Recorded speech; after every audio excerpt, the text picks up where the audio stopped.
Shalom, my good friends. Shavua Tov. We continue with our study of Pirkei Avot. We are in chapter 6, the last chapter, and we are now beginning with Mishna 7. Just a reminder that the 6th chapter is dealing with learning Torah. Why? Because Torah is the business of the holiday of Shavuot, the day when the Jewish people received the Torah at the mountain of Sinai. So it's logical that the study of the last chapter should be dedicated to Torah study and its importance, its values, its greatness, and so forth. Gedolah Torah. Great is Torah. שהיא נותנת חיים לעושיה בעולם הזה ובעולם הבא.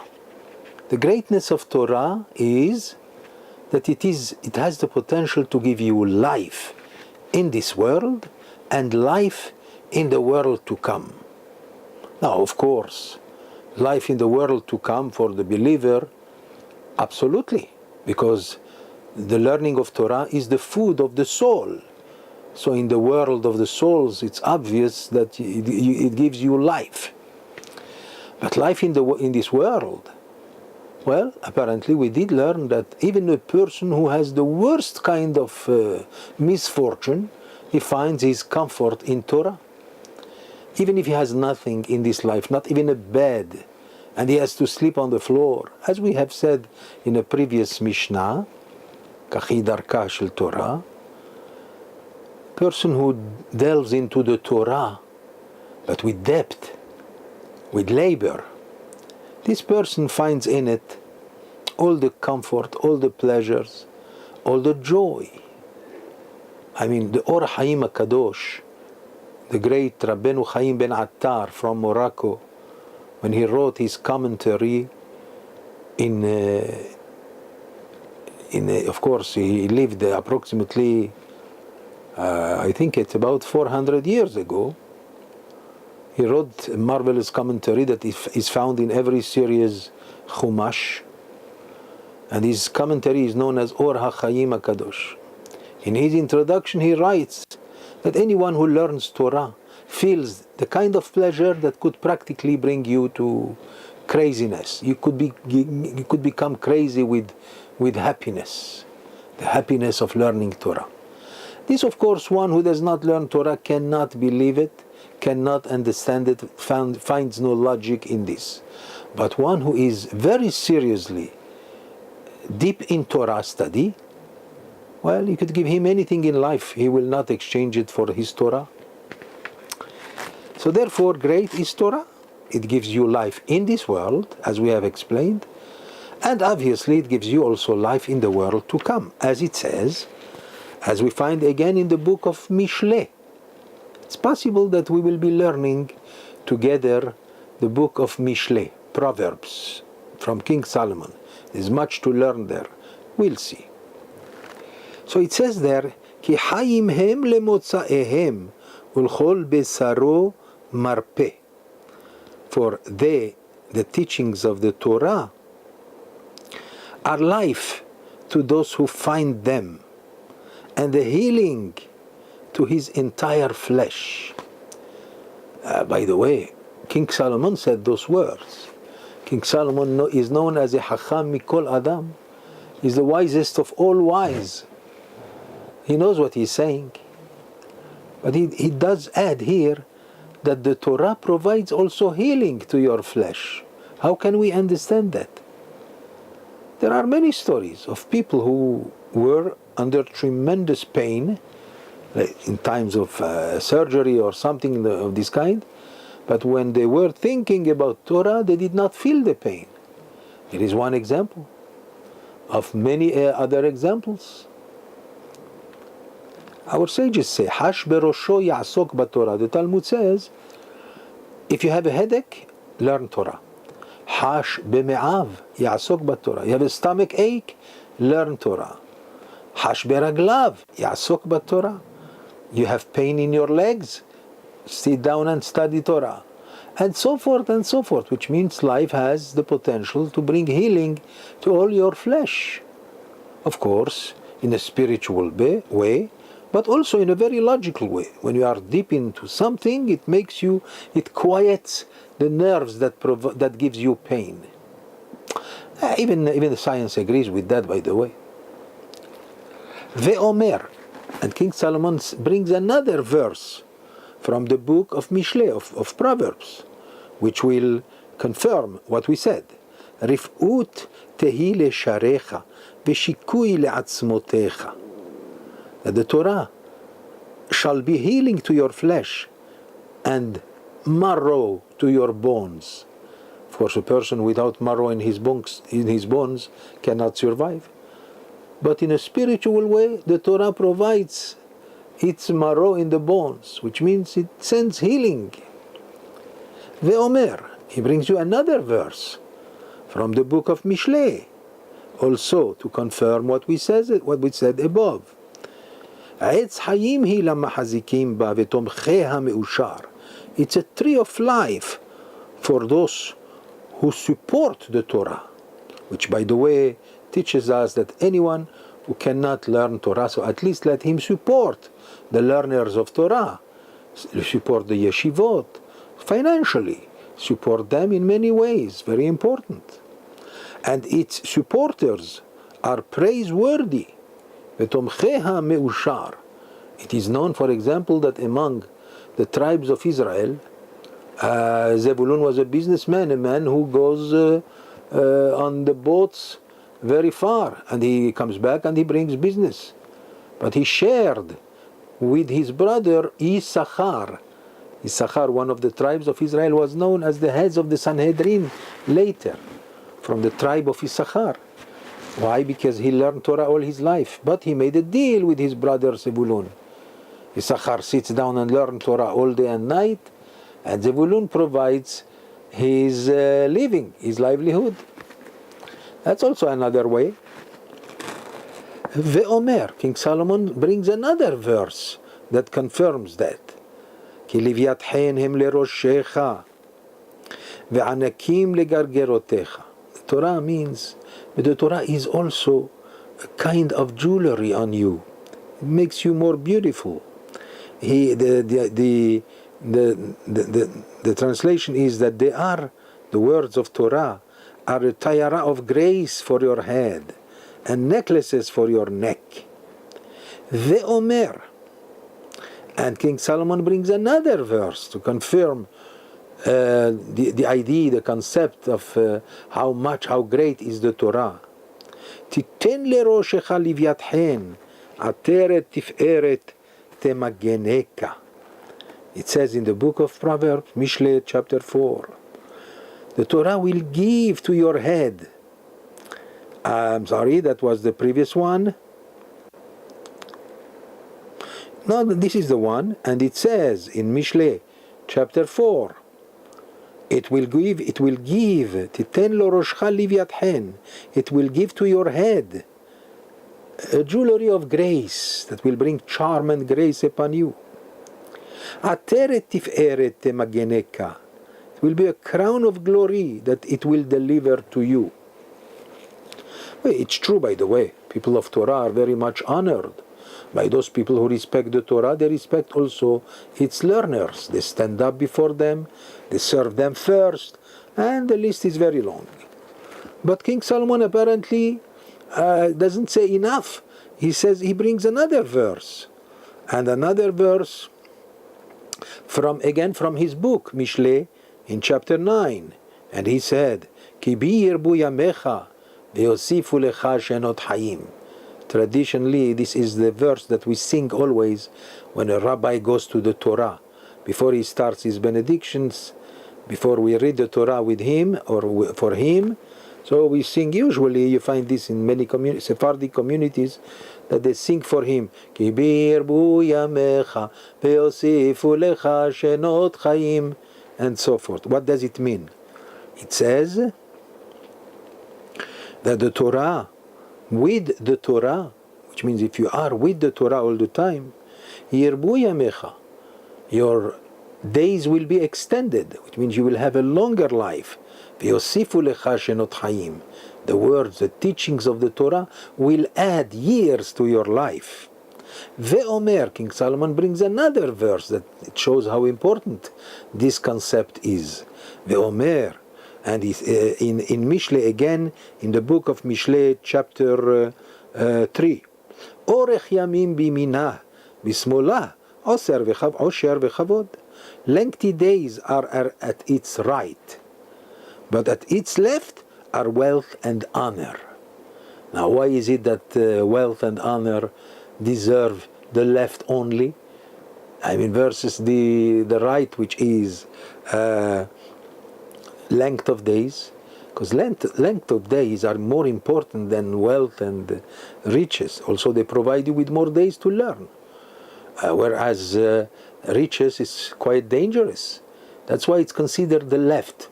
In Kabbalah, we call the left Midat Hadin. It's a measure of justice, harshness. So why? Because our sages said, Gadol nisayon ha'osher mi nisayon ha'oni. Great is the test of riches more than the test of poverty. Yet, it gives the person who is very much into Torah, it could give him the possibility to become rich. He's very intelligent, very knowledgeable. I mean, we know in Jewish history that there were many great sages who became very important, like big doctors, like the Maimonides, the Rambam, or big philosophers or big poets, like Rabbi Yehuda HaLevi, or other great names that we know in Jewish history that also became rich because of their knowledge of Torah. And finally, the conclusion of this paragraph is that King Solomon brings us another verse confirming what we said. Ki orech yamim ushnot hayim veshalom yosifu lach. That's what we traditionally say the night of the Mimunah, when everyone comes to visit us. So we tell him, Orech yamim ushnot hayim veshalom yosifu lach. Meaning, this is also a verb from the book of Proverbs, Mishle, now chapter 3. And it says that, Ki orech yamim, length of life, length of days, ushnot chayim, and years of life, veshalom, with peace, yosifu lach, they will add to you. What does it mean? It means it's possible that a person has a long life, but he has no peace. If he has no Torah, what peace can he have? Many problems. But again, as we said, if you have long life, length of days, as well as many years, you continue to study Torah. As long as you continue to study Torah, you have peace within you and peace between you and others. It is logical and true. That was Mishnah number 7. Now we go to Mishnah number 8. Rabbi Shimon ben Yehuda. Apparently this is a disciple of Rabbi Shimon bar Yochai. Why? Because he brings this passage on behalf of Rabbi Shimon bar Yochai. Mishum Rabbi Shimon ben Yochai Omer. And he says, Hanoi. Noi means beauty. Ve'akoach. Koach is strength. Ve'aosher. Riches. Ve'akavod. Honors. Ve'achochma. Wisdom. Ve'azikna. Old age. Ve'aseva, which means hoary age, older age, because our sages say that at the age of 60, you are already within the category of old. You begin to become old. But seva is when you are already 70, then you are quite old. There is even more, 80. 80 is very old, 90 is super old, and more, you know. Maybe it's not talking about these days, but that was what is the common knowledge for people. Now, what does he want from us? And he says also, Vehabanim, also children. All this that we have mentioned, Na'el tzadikim, it does fit the righteous. See, the righteous is beautiful. A righteous man, you could see on his face that he is handsome. I could tell you many examples of these. Think about the Lubavitcher Rebbe, for example. Everyone wanted to look at his face. And what does he have to offer? Only the Torah that he has. He's a man full of Torah. Therefore, he's beautiful. I can tell you about Rabbi Yosef Messas. I can tell you about many great rabbis who looked very beautiful on their face, just because of the Torah they have. Also, the power, the strength and wealth and honor and wisdom and old age and children, all these fit the righteous, and it's also very good for the world. It's important for the world if there is a righteous man here, there, that have all these, which are a proof of his how much knowledge of Torah he has. Makes the world feel better. Maybe it's difficult to explain that today, but there is great truth in that. Shneimar, as it says again from the book of Proverbs, King Solomon provides us with a lot of advice in Proverbs chapter 17, and he says, "Ateret tiferet seva, the crown of the aged, is grandchildren." First he says, "Ateret tiferet seva," ripe old age is a crown of splendor. He brings this from Mishna, from the Proverbs in chapter 16. Bederech tzedakah timatzeh, it can be found in the path of righteousness, which means a righteous man. He looks like if he has a crown of Torah. It's something spiritual. You have to have a heart to see it, but you can distinguish it if you mean it. Trust me. It says also, King Solomon brings another verse from chapter 17. Ateret zekenim benebanim, the crown of the aged is grandchildren. When he is surrounded with grandchildren, it gives him more honor and more importance. Like a crown, like a king. Vetiferet banim avotam, and the splendor of children is their fathers. All this can be interpreted in different ways. As we have mentioned before, that the words of Pirkei Avot are to be learned with great depth. Now there is depth and there is depth. For us, it is sufficient that we talk about the superficial, but sometimes we go into some kind of depth if it is necessary. Here we understand, of course, the words that an old man who is great in Torah, it's like if he wears a crown. His children are an addition to his beauty and everything. By the way, that doesn't mean if a great rabbi and a chief rabbi who is known for his greatness of Torah, sometimes it happens that he doesn't have any children.